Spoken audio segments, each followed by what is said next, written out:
First, I have to start out by saying there are a lot of people who absolutely do not want to see inclusive work environments. They long for the good old days when they can have meetings at strip clubs and, promote their friends from their fraternity. Human change is incredibly difficult. It just is. But we have to, I think, just remember what's the goal here? We can always disagree about methods. We cannot disagree about the problem. We have to have a commitment to creating equity in these environments and have an honest kind of meeting of the minds.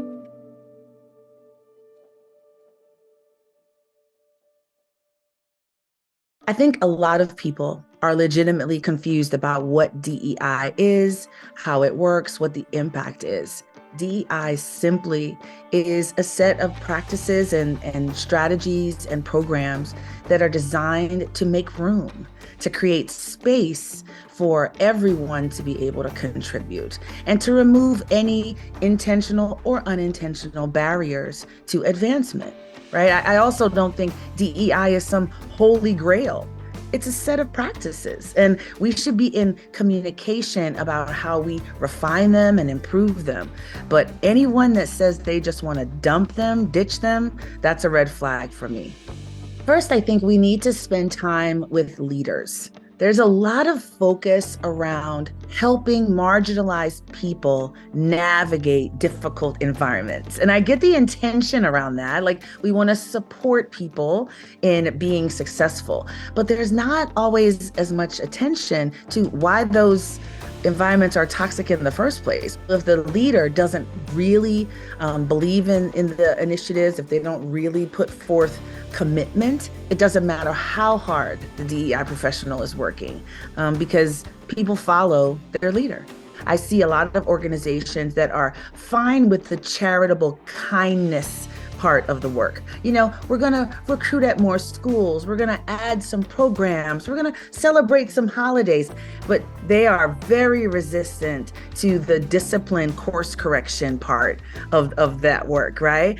Firing a toxic superstar. Maybe Jim has been really a rainmaker for the company, but every woman that has worked for him has quit. What do you do with the Jim? How are you going to interact with that behavior and the impact it's having to the organization at large? So I think we have to do a little bit more bottom line work and less top line work. This stuff is really nice to have. It's wonderful. But I believe a company, just like any society, is judged by how it handles its worst actors. And if you have a commitment to perpetuating harm and your company doesn't do anything about that, it doesn't matter how many potlucks you do to celebrate Juneteenth or Chinese New Year. It just doesn't matter. I've been really fortunate to be able to work with hundreds of companies and educational institutions and nonprofits. And I've seen some wonderful best practices, but I've also seen a couple really serious mistakes. First, sometimes DEI is placed in the wrong position in the organization. There's no authority. There's no ability to actually create any change or impact. So we kind of put somebody in a position with responsibility, but no authority, but then we hold them responsible for outcomes. We don't do that in any other place in the business. So that's one mistake I see people make. The other mistake I see people make is they basically outsource culture to the DEI professional. The leaders of the company are still the leaders of the company. You cannot outsource culture to anyone else. And then third is not selecting the right DEI professional. There was kind of a rush to kind of place people in these positions. And in all fairness, this was new for a lot of people. This demand, the commitment. We have to give these roles, this kind of outlook, an opportunity to develop. We have to give it a chance to grow. And that means some of the people are going to be subbed out. Some of the practices are going to be subbed out. I believe very firmly that you have to do this work from the scar, not from the wound. And unfortunately, there are quite a few people in the space that really focused on presenting the problem and not as focused as they need to be on solutions. And I do believe we should have a profound solution orientation. There's been a lot of harm. There's a lot of anger.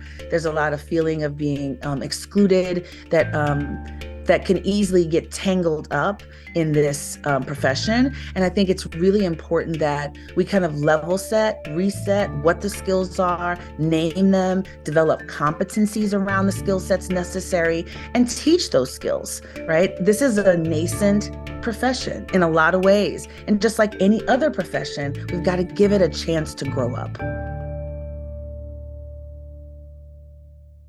We've labeled this body of work DEI, but it's really our core values of, do we believe in fairness and opportunity and access? And I think most of us do.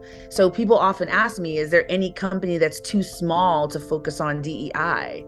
No, there's no leader that should not have these principles as core to the work that they're doing. And so different company sizes have different access to resources to be able to bring in somebody full-time, or to have a fractional person, or to access programs that are digitally based. But I think this is everyone's job, right? Again, we're writing the next chapter of our story.